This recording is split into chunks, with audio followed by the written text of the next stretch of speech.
But we begin tonight with outrage over power outages. How many are too many? Thank you so much for joining us for 7 Action News at 11.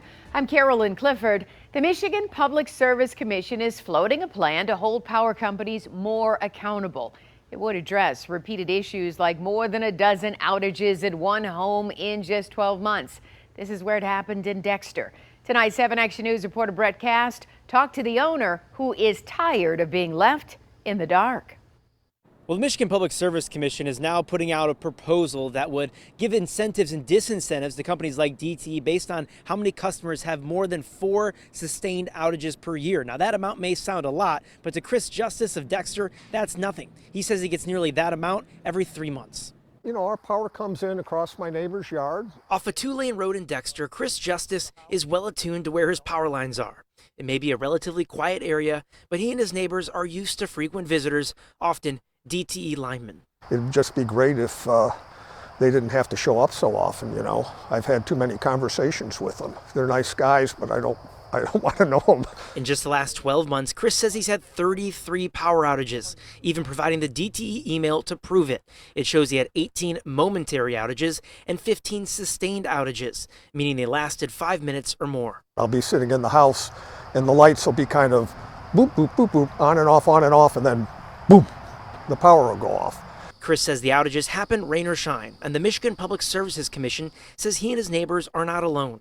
Just last year, between Consumers Energy and DTE, more than 330,000 customers had 4 or more sustained outages. Some had more than 7. We've got 35,000 people across the state of Michigan who essentially every 6 weeks are having an outage that lasts 5 minutes or more.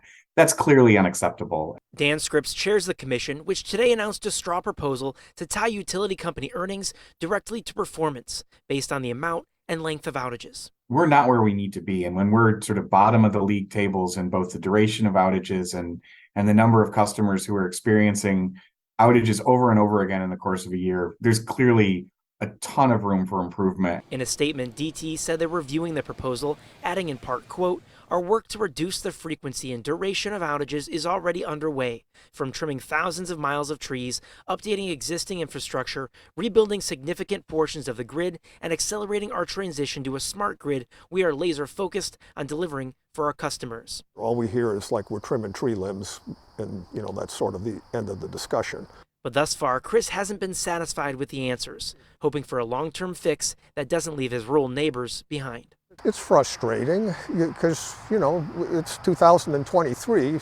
All things being equal, we should be pretty good at kind of getting electricity. And the commission is seeking public input for this proposal. If you want to make your voice heard, we'll have a link to do so on our website, WXYZ.com. In Ann Arbor, I'm Brett Cast, 7 Action News. All right.